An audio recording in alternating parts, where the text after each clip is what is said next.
आणि कार्यकर्ते सुद्धा आपल्या लाडक्या लालबागच्या राजाला डोळ्यात भरभरून साठवण्याचा प्रयत्न करतात। राजा मुख्य प्रवेशद्वारात आता मार्गस्थ होतोय। खास ट्रॉली त्यासाठी तयार करण्यात आली आहे आणि या ट्रॉलीच्या माध्यमातून लालबागचा राजा मार्गस्थ होतोय।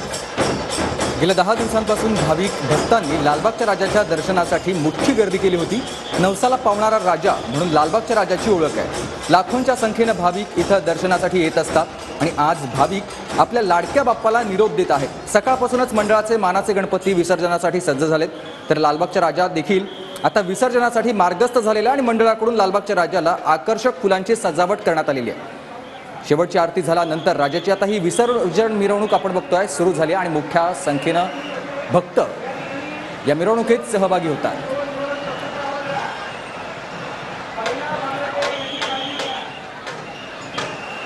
त्यावेळेपूर्वीच लालबागच्या राजाची आरती पार पडली। यंदाच्या गणेशोत्सवाची लालबागच्या राजाची शेवटची आरती होती आणि त्या आरतीनंतर लालबागचा राजा काही वेळापूर्वी मार्गस्थ झाला। आता मुख्य प्रवेशद्वाराजवळ भव्य दिवस स्वागत लालबागच्या राजाचं करण्यात आलं निरोप देण्यासाठी आणि आता परत एकदा लालबागचा राजा पुढे मार्गस्थ होतो।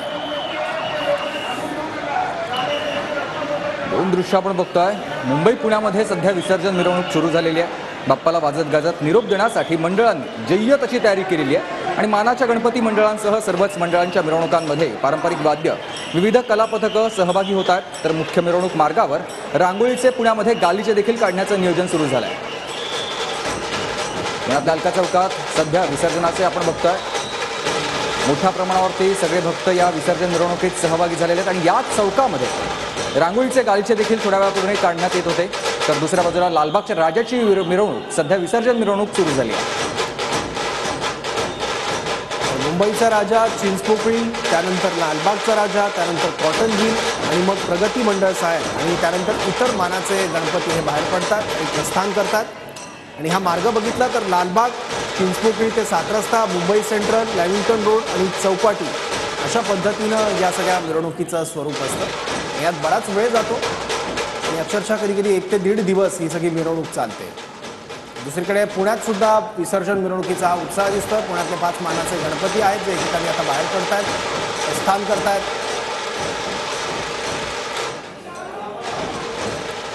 दरवर्षीप्रमाणे जल्लोषात नव्या उत्साहात गणेश भक्तांनी सुखकर्ता विघ्नहर्ता बाप्पाचं घराघरात मंडळांमध्ये वाजत गाजत आगमन झालेलं होतं। उत्सव अनुभवण्यासाठी विविध राज्यातले विदेशातले पर्यटक हे मुंबई पुण्यात आलेले होते। पाऊस असून देखील भाविकांचा उत्साह कमी झालेला नव्हता।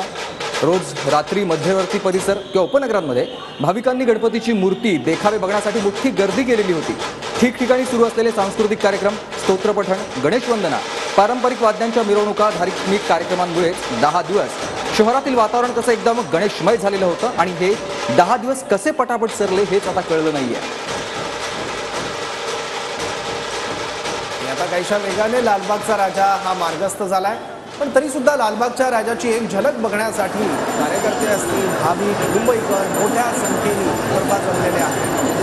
प्रचंड गर्दी असते लालबागच्या राजाचं दर्शन घेण्यासाठी, आशीर्वाद घेण्यासाठी, कारण सेलिब्रिटींपासून ते राजकीय नेते असतील, उद्योगपती असतील, असे अनेक मोठमोठे प्रस्थ लालबागच्या राजाच्या चरणी लीन होण्यासाठी येत असतात।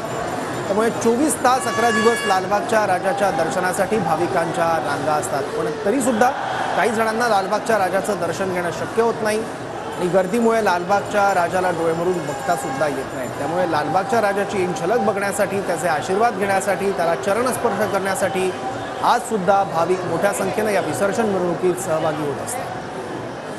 तर गणेशोत्सवातील सर्वात भावूक करणारा क्षण म्हणजे गणपती विसर्जन। गणपती बाप्पाचं विसर्जन करण्याचा क्षण कितीही भावूक असला तरी गणपती बाप्पा मोरया, पुढच्या वर्षी लवकर या, याच जयघोषात बाप्पाला आनंदानं निरोप दिला जातोय। रिकामे झाले घर, रिकामी झाली मखर, पुढच्या वर्षी पुन्हा घरी येण्यात थाटामाटात निघाला माझा लंबोदर। आणि याच विसर्जन मिरवणुकीमध्ये मोठ्या प्रमाणावर सगळेच भाविक भक्त आनंदानं बाप्पाला, लाडक्या बाप्पाला निरोप देण्यासाठी सहभागी झाले।